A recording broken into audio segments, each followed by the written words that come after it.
মাম, আজকে টিফিনে কি নিয়ে যাবে?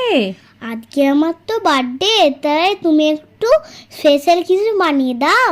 হ্যাঁ, সেটাও ঠিক বলেছ। ঠিক আছে, চলো আজকে তোমার জন্য একটা স্পেশাল জিনিস বানিয়ে দিচ্ছি। একটু মুগের ডাল ভিজিয়ে রেখেছিলাম, সেটা বেটে নিয়েছি।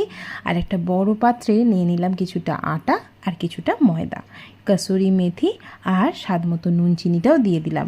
আর বেটে রাখা ডালটা দিয়ে দিলাম, 1 চিমটে হলুদ দিয়ে দিলাম সুন্দর কালার আসার জন্য। অল্প তেল দিয়ে আর জল দিয়ে এটাকে মেখে নেব। এবার কি বানাচ্ছি বলো তো আজকে? কি বানাচ্ছ? লাভ শেপ লুচি, তোমার ফেভারিট তো। ইয়েস। এই দেখো, এইভাবে কেটে নিলেই আমাদের লাভ শেপ লুচি রেডি। এবার যেটা করব, কড়ার মধ্যে তেল গরম করতে বসিয়ে দিয়ে এটাকে গরম গরম ফুলকো ফুলকো ভেজে তুলে নেব। ব্যাস, রেডি। ওয়াও মাম্মাম, কি সুন্দর দেখতে হয়েছে গো। হ্যাঁ, তোমার বার্থডে বলে কথা, সুন্দর